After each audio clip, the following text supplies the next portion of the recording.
Okay, here we go. Webinar is now live streaming. Oh, yes, it says it. It says live. Okay. Sorry, we are late, listeners, dance teacher friends. We actually did about a 10-minute seminar and realized we weren't live. So we're going to start this again. This is new for us, getting two people on at the same time and being live. And here we go. We find ourselves, all of us, in a situation that we've never experienced before.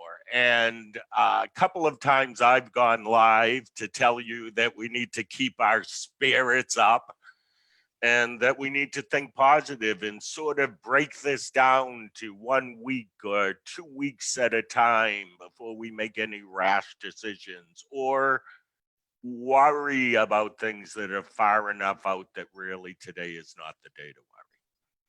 So in having that mindset, I decided to call on a friend of mine who I think is one of the most positive studio owners in the country. Upbeat all the time, nothing that she can't handle.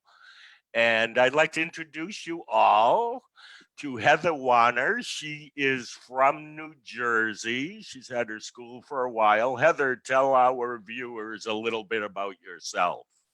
Hi, everybody. I'm super excited to be here with everyone because just like you all, it's certainly an unknown and scary and overwhelming and emotional time. And anything that if I can help in any way or if we can help build one another up, I'm so thrilled to be part of it.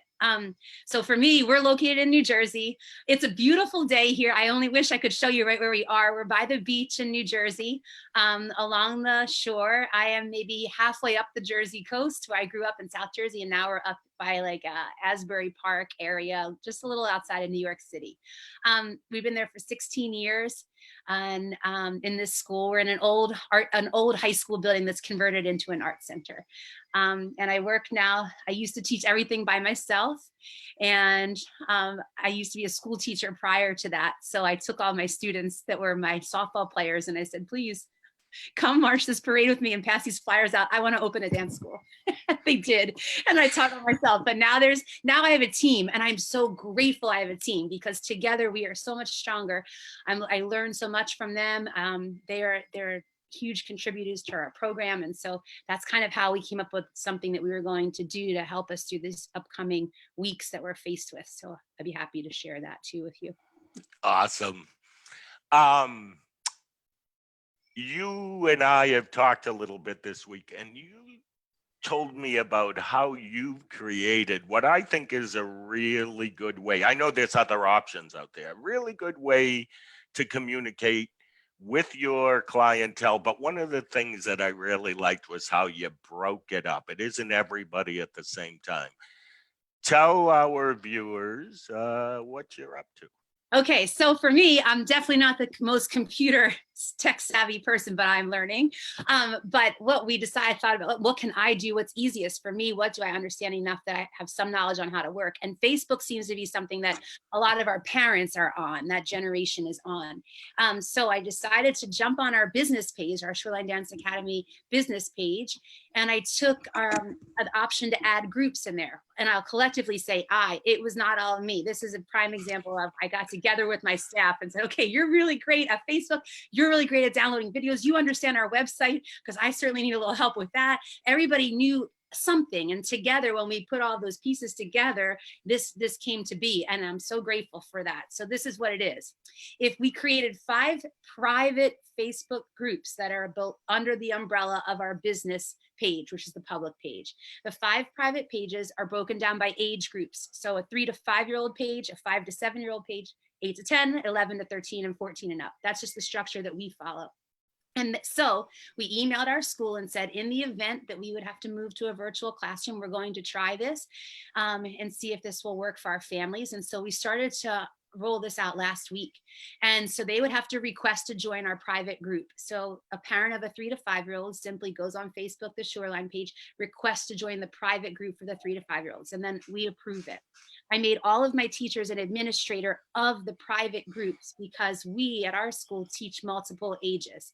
So some of us teach 3 to 5, 5 to 7, 8 to 10, not just all one track. So I made sure that if a teacher teaches in that group, they have access to that page. We then turned off all of the settings on the page so that the only posts that could happen on that page were coming from my staff and faculty.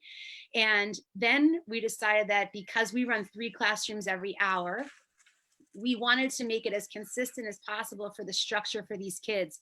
So they're gonna, if they are sent home for a couple weeks, I'm also a mom of 4 kids. So I see the virtual classroom and the structure they're going to have there and trying to maintain some normalcy for the kids, because I know that they're dealing and processing. This is very overwhelming for them. So if we could try to be there for them and be present for them and some familiarity for them, I think it will help ease so much worry that they have. So in 4 o'clock on Monday, let's say we go, and I have 3 rooms running. My 8 to 10 teachers on her Facebook Live, pending that it goes live. Are they teaching? Yeah, pending that it goes live. Are they teaching at the studio or at home? Well, they have the option. We're going to go with the option. Right now, some area school districts are still open and some are closed. So we have sort of a little bit of leeway there. So I'll kind of leave that at the teacher's discretion, what they're comfortable doing. But we have the option. Our building would be emptied without children, obviously, or in your living room or a kitchen, which should be very entertaining. Great. We go on at 4 o'clock from our own computers and record our video. And I said, it was funny. I said, here's how we're going to do it. It's almost like the children used to watch Dora the Explorer, for example, and they'd say, Dora would walk across and stop and say, and how do you feel? And there's a pause and you wait for the kids to answer and they answer to the TV. So we'll do the same thing, like, okay, do you across the floor and stop? And how's that feeling? But this will be definitely a learning curve for us, but we just be mindful on how we're going to approach it. And that way we can continue with their warm up. We can do a little across the floor. We can do a little choreography. We can play their song. We can go over their steps with them. And then when it's done, it's going to be saved in Facebook. So in the Facebook group, here's the best part. If your parents log on to the 3 to 5-year-old page, they have the option to view any of the 3 to 5-year-old videos that you post, the 4 o'clock class, the 5 o'clock class, the 6 o'clock class, and again, the classes for Tuesday, and again, the classes for Wednesday. So now the parents will have these resources with their children's own teachers. So they have that comfort. Then they can take what would have been a makeup class for us. We always say, if you miss a class, you can take someone else's class as a makeup. But now they're going to get exposed to your other teachers, which will be great because they might really like that teacher and eventually, want to be in that class down the line. So they'll be able to do for them, they can dance the night away if they want. Now, if you're not a Facebook person, I wanted to think about that too, because I know some people are not on Facebook. You were able to download the videos off of Facebook and we were able to post them to our website. So on our website, we put on our tabs across the website, there's one section that says virtual classrooms. When you click on that, you'll see like an intro video that we put up. And then all of the group titles are there, the 3 to 5, 5 to 7. And the parents will have to use a password to access that group. And the password we provided our families via an internal email. So the password, it's the same password for all the groups. So there, if you have a child who's 3 to 5 who really wants to try the 5 to 7-year-old classes, they can take those too because the password's the same, so they can dance as much as they want. Wait, I want to get a clarification there. If I'm a 5-year-old, am I getting into the 7-year-old class? Because only on the website. If you're on the web, I only made it one password there. So it's okay. I could have made 5 separate, but at this point, I'd rather give the kids and families as much that I can just to help them through, this. I want to drive that point home, going back a smidge to something you said to just clarify for our listeners. What you're saying to me is that if my child is registered in a 3 to 5-year-old class, reality is not only is my child able to take her class at any time, but I can put on this Facebook page and let her dance all day long, like most parents put kids in front of videos doing, because there's so many class options. That's true. That's the approach I'm going to take, because I feel like as I want to pour as much as I can into these kids, because I know as an adult how I have like all these emotions and butterflies inside right now too. So anything that I can do to give them, they'll recognize all your teachers. They're going to be like psyched. Oh my gosh, I'm going to get to take this teacher's class or that teacher's class. Or I always wanted to be in the big kids class. Well, let me see what that class looks like. Like I think that might be really cool for them and something new. And I was thinking about it as a mom. I see them on the Brain Popper. They're already doing these. They have these things that are like a move break in the regular school classroom. So they're used to watching a video and moving with the video. It's just odd for us if we're not. This might be. It's totally new for me. So some people I know already have experience in it, but it's going to be a little different. But we're all doing it for the right reasons for the kids and our families. I want to say this because I've had so many talks with teachers, and sometimes when we're going through ideas that they could do, they'll go, oh, but kids can't make up a lesson. And I've had to remind them that this is not your normal policy time. Oh, okay. So I want to make a point about what you just said. There could be listeners who say, I don't want them singing each other's classes. This won't work for me. Well, that's against my rules. Hear me, that could be totally true, and that could be something you don't want to do. But do be open to change. Do be open to being a parent partner to help them keep their kids occupied, make it so they can rely on you. And if it's breaking the rules or allowing kids to take more classes during this period of time, I think it's better for goodwill. And you know, I'm a guy who's always saying, stick to your policies. But I'm afraid when, like, to me, it's brilliant. I hear your point on what you're saying too, because I can understand that. And there's, guess if that's a way you want to approach it, you can certainly password protect it by group so that each group has that. But my philosophy, just for me personally, this is such a weird time for all of us that I think if there's whatever I can give to our families and our kids, I think in the long run, if it's going to help them, they'll look back and be really grateful that, you know, obviously this is not how we normally run things, but at this time in my life, I feel like that's just got to go to the side. And what can I do to just help everyone sort of my community navigate through this and do the best I can for the kids. So that's my approach, but there's definitely ways you can adapt it that will suit you. But I think the kids will benefit any way you can just to be there for them. I was saying the other things we could do too is just providing daily like emails to the families, like a check-in. Hey, how are you today? And like just a little motivational thing, just like we all do for each other in the dance community on Facebook. So many times we have posts that are, just a motivational, I don't know, phrase or something. And I always find myself gravitating to that and looking for that. And maybe as parents or parents at home, they don't have that network like we're so lucky to have in the dance community. So we could be that light for them too. And I think that would be something we could offer.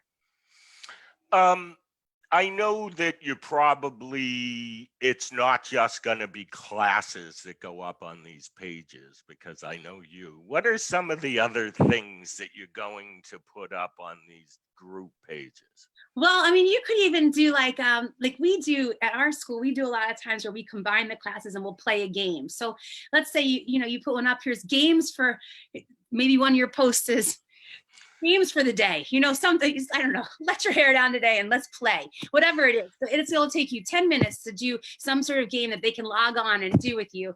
And again, those kids look to you and your teachers like they look for you and they rely on you. And it's evident, like it happened to me this past week where some of my kids just came up near me and just stood by me and they're feeling so lost and confused. And so you are that like familiarity for them. So the more you can be visible for them, I know they will appreciate it. And I'm sure the parents will appreciate it. I know I would if my children had that, had that to reach out to. So I would do that. I would write the parents like as again, we're all teachers. So we have all these strategies in place to work with kids. But now imagine the parents are home having to like homeschool the kids if it's new concept for them, and having to also be their physical education and that's a concept that, they have to have movement. And so what can we do to help them? And I think if we start focusing on our resources and collectively, how can we help these kids? That's why we all have the dance business to begin with, or we're in the dance businesses for children. So what can we do to help these kids through this time? I think that's our role. And I want to do all I can for them. So, and I'm hopeful in communities like this, maybe we can share things and be able to collectively pool our ideas and then make it a better place for our children. That's my focus. So, in the face of where we're at right now, for the studio owners who may be listening or will listen to this later, give me some advice if I'm one of those people who's really panicked right now. You have to be able to self-care, I think, is so important. Like today I was in the grocery store and I had my earphones in with the music, my music that is just fills my soul. So I'm there, and several parents I ran into in the store, and I kept the one earbud in because it kept me like on my in my zone.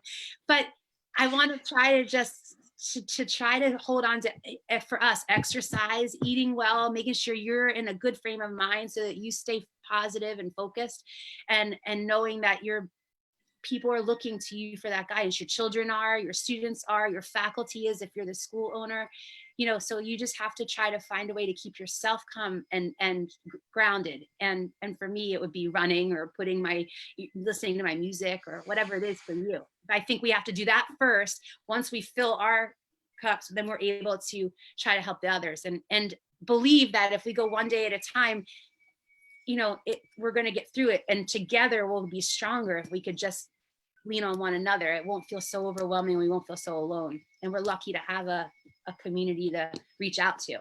And I'm happy to be part of it. You're awesome.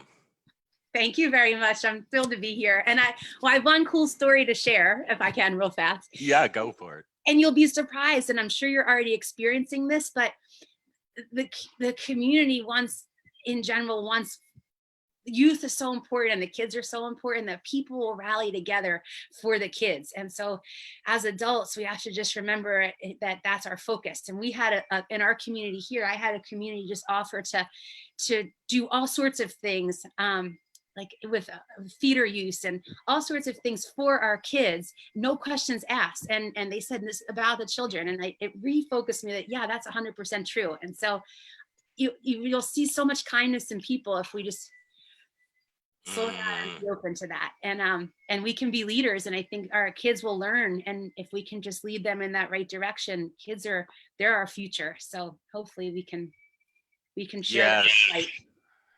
It's funny because there's good in everything, and I think I touched on this last night, but I'm gonna touch on it again. Dance teachers always wish they had more time. You've been given the time. Be with your family. Make the most of it. Stay calm, cool, collected, and appreciate this opportunity to reevaluate things.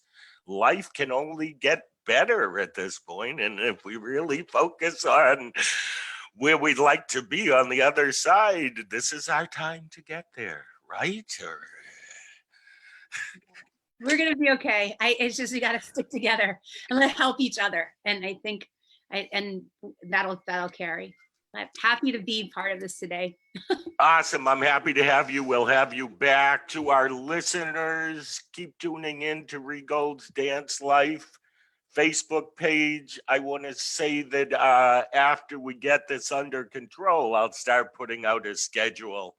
But over this weekend anyway, it'll be random seminars, random talks that come up on this page. So check us out often. Thank you, Heather. Thank you, everybody. I hope to see y'all soon, and hopefully we can enjoy. Like I said, today, what I did to enjoy, I opened those windows. I'm hearing like the sun's out. I'm hearing the birds. I was like, okay, we're gonna be okay. Got some spring air, so it's gonna be okay. It is gonna be okay, and we have to stick together. Yeah. Thank you, guys. Thank you, Rhee. Thank you, everyone. Have a good day. Have a great day.